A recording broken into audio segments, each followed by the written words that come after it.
ჭკვიძე ლაკვეხელიანი მარცხენა ფლანგზე მიიღებს ახლა ბურთს კუთხური სალამთან ჩაწოდება საჯარიმოში გამოტანილია ბურთი შეიძლება დარტყმა და გადარჩა აქ თელავი რიკოშეტის შემდეგ ცველმა მოახერხა ამ ბურთზე თამაში ფეხის დახვედრება და გადაარჩინა თავის გუნდი აქ დაჩნობილაძე იყო თუ არ ვცდები ეს ფეხბურთელი თელავილთა კაპიტანი კი ვახიძემ პასიც გააკეთა თითქოს მაგრამ შეცდომა და ძალიან სახიფათო შეტევა თელავის ჟივიძეზე გადაცემა საჯარიმოშია უკვე ჟივიძე პასი ცოტა გაუგებარი გადაცემა ვაჰაბი ხელით ითამაშა საჯარიმოშიო ამას ანიშნებს აქ ინიგო მარტინი მაგრამ თითქოს პასი ძალიან კარგი იყო ჟივიძის ხელით იყო თუ არა თამაში ამას გავიგებს ჟივიძის გადაცემა და ინიგო კარში ურტყამს იქ შემდეგ აღარ ჩანს როგორც ჩანს ვარზეც გადამოწმდა ეპიზოდი და არაფერი განსაკუთრებული აქ საჯმა რა თქმა უნდა არ იყო არანაირი ხელი ვაჰაბის ჭკვიანური პასი საჯარიმოში და გადაცემა მარაზე რომელსაც ვერ დაარტყა უბრალოდ და უფრო შორიდანაც გაუტანია ვერდი მარას აქ ჯაფარიძე ცდილობდა შემდეგ ბურთისთვის მიმართულების შეცვლას მაგრამ არ გამოვიდა მას წითელი ბარათი პირდაპირ ამ შემთხვევაში რევაში თევსეს წინააღმდეგ რა თქმა უნდა არ უნდოდა ეს ყველაფერი მაგრამ ასე გამოუვიდა ცოტა ხნის წინ იყო ეპიზოდი პირიქით შეიძლება და მომხდარიყო გაძევება მაგრამ ეს წითელი ბარათია ზე წარმოუდგენელია მძიმე ცოტა მცველია ბალაძე ამ შემთხვევაში დაარტყმა და თელავს გააქვს უკვე პირველივე ტაიმში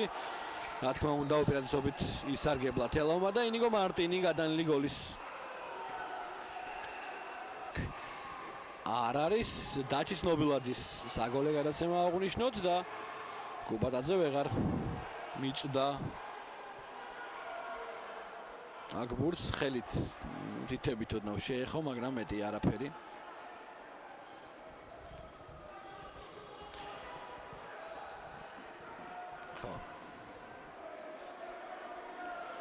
ეგრევე დაეწყო ბათუმის დინამოს დაცვაში კაცის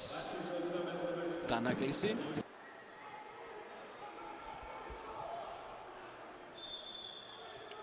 ნიკოლოზ ბაშალეიშვილის აი ამ გარღვევის შემდეგ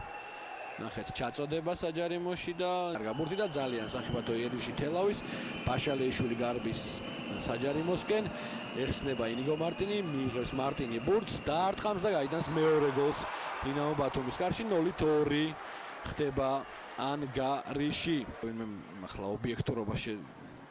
პროსტორად ობიექტურობა დაამიწენოს ეს ობიექტურობაში დამდოს ბრალი კი ბატონო ეს თქვენი ნებაა მაგრამ სამწუხაროა ბათუმის დინამოს ამ მდგომარეობაში ხილვა და არა ის რომ რაღაცა თელავი იგებს რა თქმა უნდა თელავის გულშემატკივრებს ულოცავთ კარგ პერფორმანსს მაგრამ მეორე მხრიდან რომ ამდენად სუსტი თამაში ჩანს ამდენად მწირე რესურსი ჩანს ეს არის სამწუხარო ბათუმელებისთვის და არა მხოლოდ ბათუმელებისთვის ალბათ ბათუმის დინამოს ქოლმაგებისთვის ზოგადად და კიდევ ერთ სტანდარტს ვიხილავ ჩაწოდება უაჰაბი კარში დარტყმა არ გამოვიდა კობახიძე და კიდევ ერთი კუთხური უნდა იყოს წესით და რიგით თვითონ კალენდარზეც ფიქრობს რა თქმა უნდა ფიქრობს და ეს კარგი მომენტია ნახოთ დარტყმა რომელიც მან განახორციელა ცუდად არ დაურყავს დუმბაძე და ზოიც ცრამლამდე ნაკრებში იყო გამოძახებული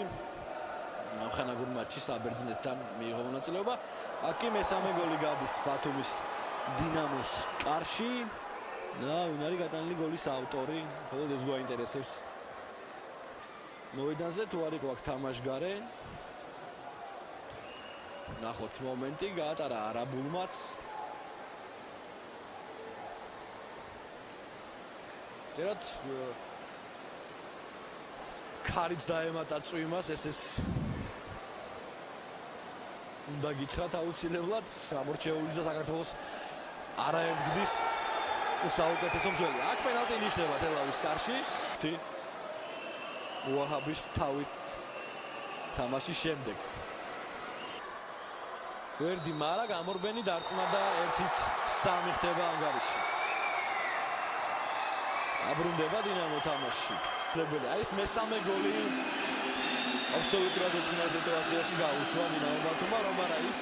ახლა თამაში დაიძაბებოდა.